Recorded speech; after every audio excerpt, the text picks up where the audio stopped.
And our children are outside of ourselves. They're our number one commodity. Like, they are our prize. They are our treasure.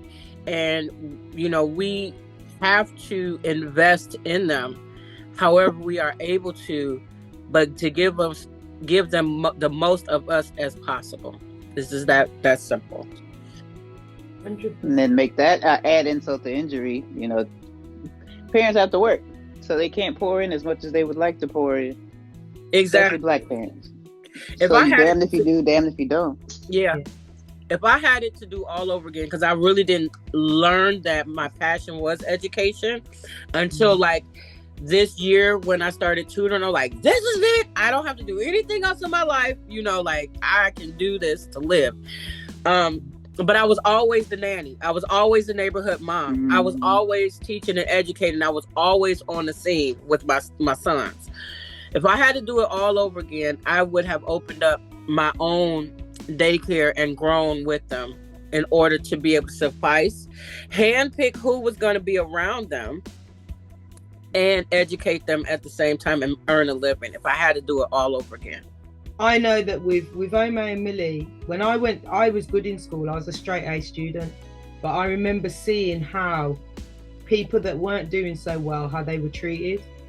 And I made a pact to myself from young that I set them up. I made sure I'm not relying on school, but I'm Caribbean and we know not to do that. So I taught them to read, I taught them to write, I taught them their numbers. By the time they got to school, they were outstanding. They were ahead of all the other kids. Do you know what I mean? Like, Millie went to a private nursery at one point just because O.M.A was in the school nursery. So O.M.A was 3 and Millie was 2. And Millie was literally like, these other kids are stupid, Mom.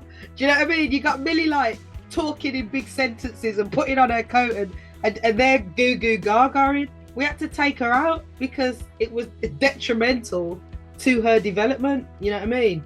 So if you give, and I've seen it time and time again, our children, you give it all to them. It's just like the language thing, isn't it? If you learn languages from when you're born, you never have to try to learn them.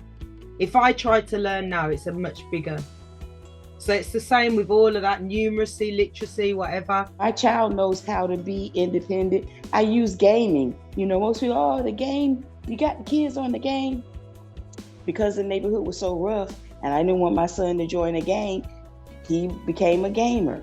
But I would teach him skills, hand-to-eye coordination. When you get stumped with the problem, step back and go do something else, go get something to eat.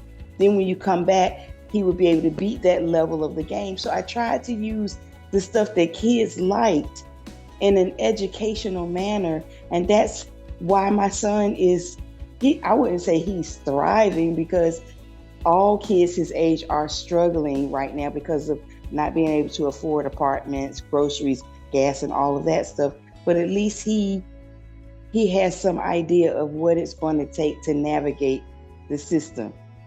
It doesn't promise that, your child is going to turn out like the person that has privilege, but at least you're giving them critical thinking and common sense. I tried to teach my son how to think critically, because that's really what it's about. Is this false or is this real? How do you get to figure that out? So critical thinking, common sense, problem solving, those were the things I tried to teach him, not whether he got an A or a B.